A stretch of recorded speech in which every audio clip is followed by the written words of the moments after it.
Rizky diganggu jin sampai bertahun-tahun. Berawal dari kosan Jogja, ternyata masih diganggu sampai sekarang. Astagfirullahaladzim, ya Allah, itu apaan? Apakah sosok jin yang di Jogja itu mengikuti Rizky? Tonton video ini sampai akhir.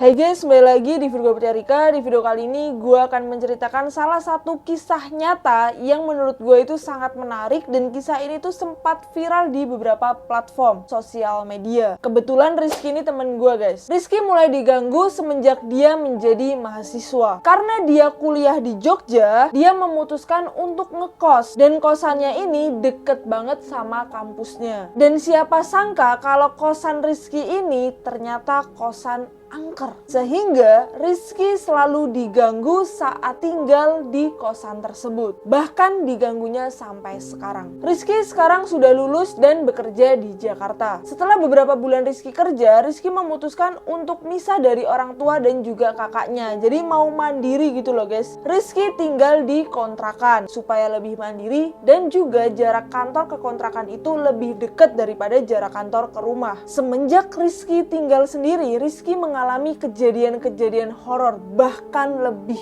parah. Buat kalian yang belum tahu cerita horornya Rizky saat jadi mahasiswa Jogja, gue ceritain dulu secara singkatnya. Cerita horor Rizky di Jogja. Pada saat itu Rizky udah keterima kuliah di Jogja. Rizky langsunglah mencari kos-kosan di daerah kampusnya. Akhirnya Rizky menemukan kosan ini yang dia cari lewat aplikasi. Langsung Rizky menempati kosan tersebut selama 4 tahun. Kosan ini cukup luas dan juga asri. Waktu awal-awal kuliah, Rizky tuh nggak sendiri, ibunya tuh nemenin selama 1 bulan gitu di kosan. Jadi aman banget tuh, nggak ada gangguan apapun. Pas ibunya Rizky pulang ke Jakarta, Rizky mulai ngerasa kalau penunggu kosan itu tuh mau ngajak kenalan. Kamar Rizky itu di atas dan bentukan kosnya itu melingkar. Kamar Rizky sama kamar temannya itu berseberangan. Jadi ini kamar Rizky, ini kamar temennya. Jadi mereka berdua itu masih bisa lihat-lihatan satu sama lain karena kan cuman seberangan gini kan. Temennya masuk kamar atau Rizky masuk kamar tuh masih kelihatan gitu. Apalagi kalau pintunya sama-sama dibuka, itu tuh bener-bener masih kelihatan. Awal mula Rizky dilihatin makhluk tak kasat mata itu di kamarnya Aji guys, di kamar temannya yang seberang itu.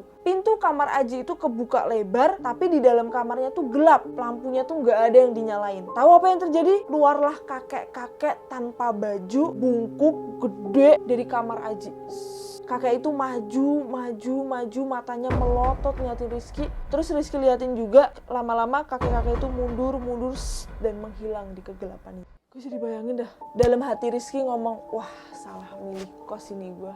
Tapi Rizky walaupun punya perasaan, wah salah milih kos, tapi Rizky tetap bertahan di kos itu guys. Karena kosannya tuh luas, asri, dan juga bapak ibu kosnya tuh baik. Itu yang bikin Rizky tuh bertahan gitu. Kejadian horor mulai lagi di saat Rizky lagi tidur. Tiba-tiba jam 12 malam, bunyi gagang pintu dimainin guys. Woi, siapa tuh? Halo?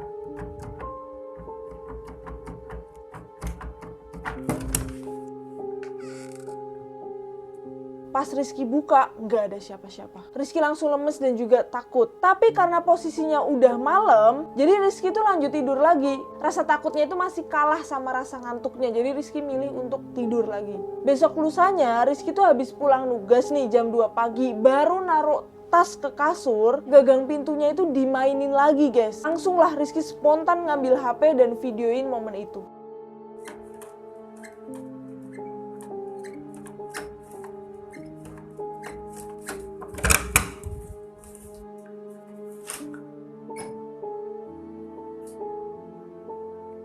Dan masih banyak gangguan-gangguan lainnya.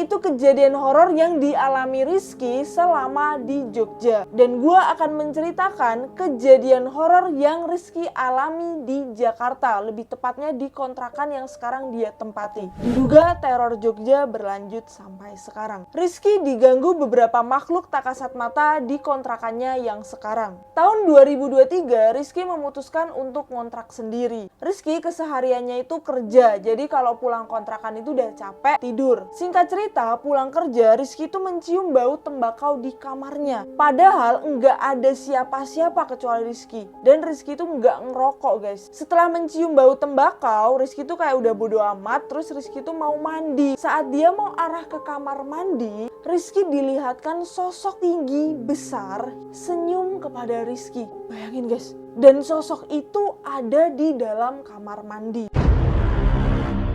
Rizky langsung hidupin semua lampu biar terang dan dia nggak takut gitu. Keesokan harinya di saat Rizky pulang kerja, Rizky berniat untuk nyuci baju dan mau jemurin. Saat dia jemur bajunya di atas, Rizky didengarkan suara tangisan perempuan guys. Wow, dan sosok perempuan itu menampakkan dirinya sekilas menggunakan kebaya, tapi mukanya ketutup sama rambut. Sumpah gue tuh jadi kayak berimajinasi gitu loh. Rizky langsung buru-buru turun dan masuk ke kamar. Nggak dijemurin tuh baju akhirnya. Rizky jemurinnya pagi-pagi. Di sisi lain gue salut banget sama keberaniannya. Walaupun udah diganggu berkali-kali dengan jelas kayak gitu, dia tetap berani tinggal sendiri di kontrakan itu. Gangguannya nggak sampai di situ aja guys. Masih ada lagi. Di saat Rizky lagi masak di dapur, kebetulan Rizky ini selalu merekam semua kegiatannya gitu. Jadi sering banget tuh kejadian-kejadian horor itu tuh terekam di HP Rizky. Saat Rizky lagi masak, jendela atas itu gerak sendiri. Padahal nggak ada angin dan nggak ada orang di dalam kontrakan Rizky.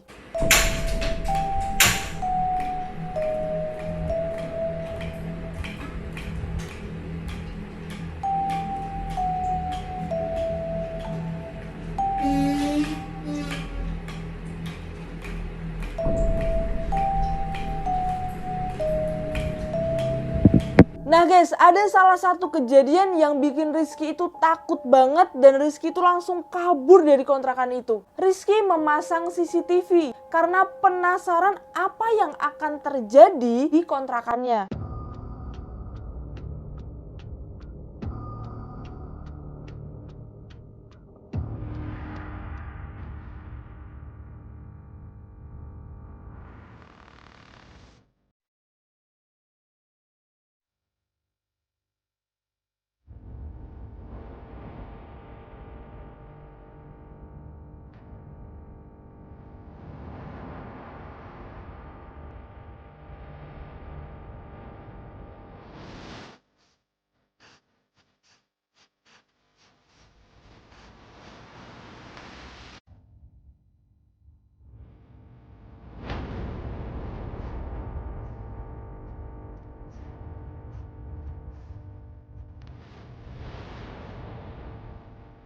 Ketika Rizky pulang kerja, capek, mau istirahat, mau tidur, Rizky mendengar suara benda jatuh kenceng banget. Rizky bener-bener kaget banget dan langsung keluar.